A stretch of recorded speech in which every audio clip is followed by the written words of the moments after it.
नमस्कार। सोयाबीन की स्थिति बहुत अच्छी नहीं है, लेकिन जैसे भी हमारी सोयाबीन है, उससे हमें ठीक उत्पादन मिल जाए या यदि हमारी ठीक सोयाबीन है, तो उससे और अच्छा उत्पादन मिल जाए। इस विषय पे आज इस वीडियो में हम चर्चा करेंगे। स्पेशली बहुत लोगों का ये प्रश्न है कि क्या हम सोयाबीन के अंदर, खड़ी सोयाबीन की फसल के अंदर यूरिया दे सकते हैं क्या? देखिए, बहुत सीधा सा इसका उत्तर ये है, जो सामान्यतः आप सुनते आए हैं कि नहीं नहीं नहीं, सोयाबीन की खड़ी फसल के अंदर आप यूरिया नहीं दे सकते, क्योंकि सोयाबीन की फसल एक दलहनी फसल है। इसकी जड़ों में गांठें होती हैं, उनमें राइजोबियम होता है, वो नाइट्रोजन को फिक्स करता है, वायुमंडल की नाइट्रोजन को फिक्स करता है, वो पौधे को मिलती रहती है। सोयाबीन की जड़ों में ही फैक्ट्री लगी हुई है, तो आपको नाइट्रोजन देने की जरूरत नहीं है। ये एक सामान्य बात आप अक्सर सुनते आए होंगे आज तक। एक विचार है ये।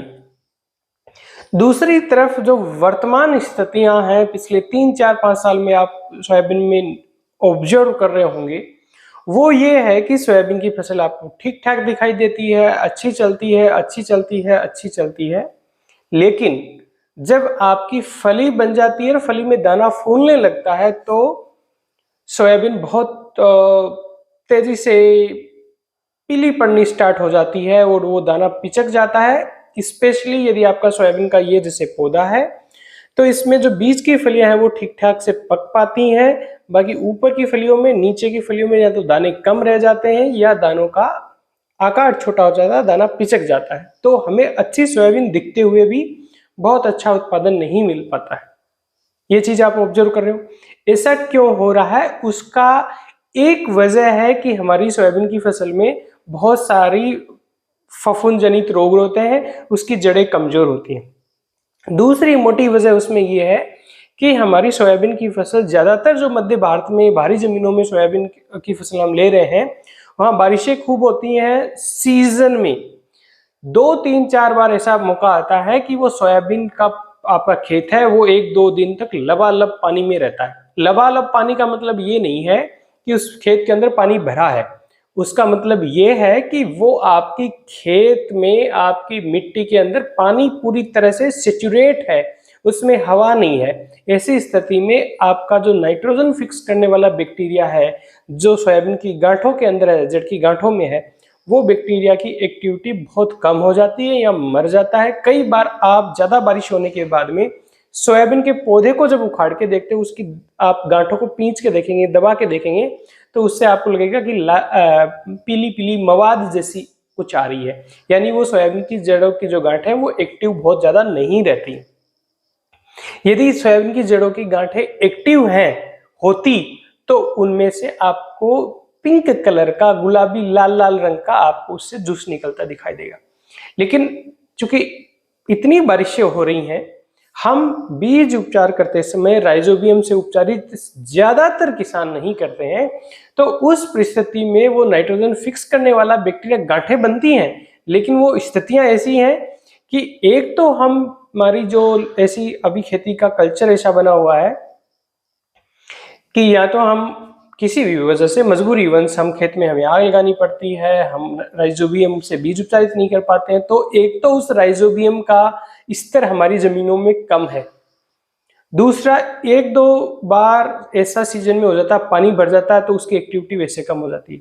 और तीसरा, प्राकृतिक तरीके से भी सोयाबीन में फूल के बाद में फ्लोरिंग स्टेज आपकी होती है, फूल वाली स्थिति, उसके बाद में धीरे धीरे ये गांठों में नाइट्रोजन फिक्स करने वाली जो बैक्टीरिया होते हैं, उनकी एक्टिविटी कम होने लग जाती है। और सोयाबीन के पौधे को नाइट्रोजन चाहिए खूब सारा। क्यों? क्योंकि सोयाबीन के आपके दाने के अंदर प्रोटीन बहुत ज्यादा होता है, करीब 40% के आसपास प्रोटीन होता है। प्रोटीन बनाने के लिए पौधे को नाइट्रोजन चाहिए। मतलब सोयाबीन के पौधे को नाइट्रोजन चाहिए क्योंकि प्रोटीन बहुत होता है, स्पेशली लेट स्टेज में चाहिए। कब? जब आपका दाना वाना बन रहा उस समय। क्यों? क्योंकि तब तक एक तो बहुत ज्यादा बारिशों की वजह से वो सोयाबीन के, उसकी राइजोबियम की एक्टिविटी कम हो जाती है। प्राकृतिक तरीके से भी राइजोबियम की एक्टिविटी फ्लोरिंग के बाद में धीरे धीरे कम होने लग जाती है। और दूसरा हम ऐसी हमारी सोयाबीन में प्रैक्टिसेस है, ऐसी लगातार सोयाबीन बोना, खेत में आग लगाना, इसकी वजह से उस राइजोबियम की एक्टिविटी कम है। तीसरा, हम जनरली राइजोबियम से बीज उपचारित नहीं करते हैं।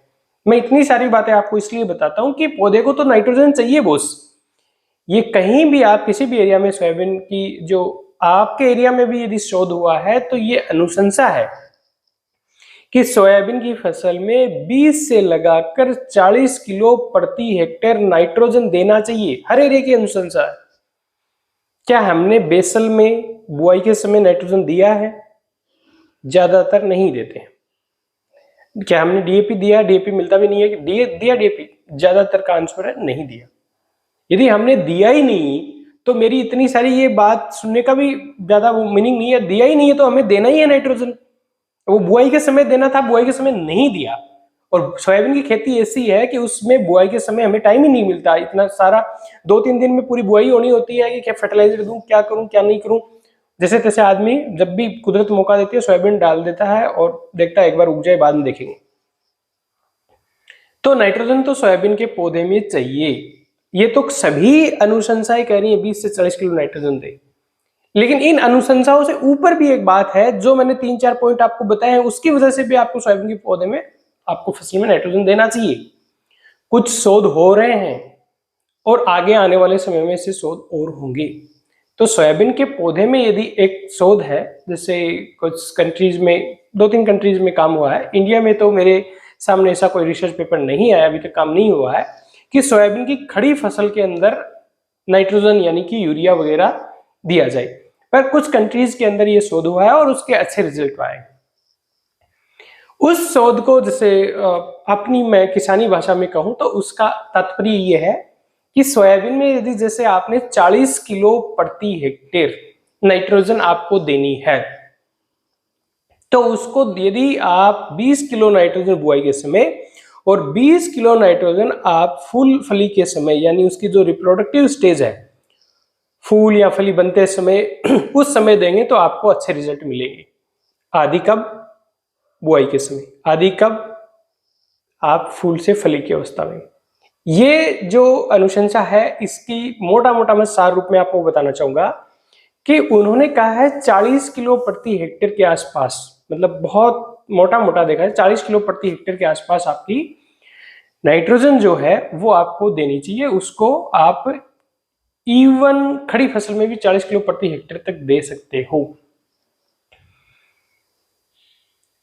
थोड़ा कंफ्यूजिंग हो रहा है, काफी डीप बात बताइए, लेकिन इसको मैं थोड़ा और समराइज करूंगा कि आप सोयाबीन की फसल में, आपकी भाषा में ये कहूं कि यदि आपकी फसल कमजोर है तो उसमें आप 1 बैग से लेके 2 बैग प्रति हेक्टेयर यूरिया खड़ी फसल में भी देंगे तो आपको अच्छे रिजल्ट मिलेंगे।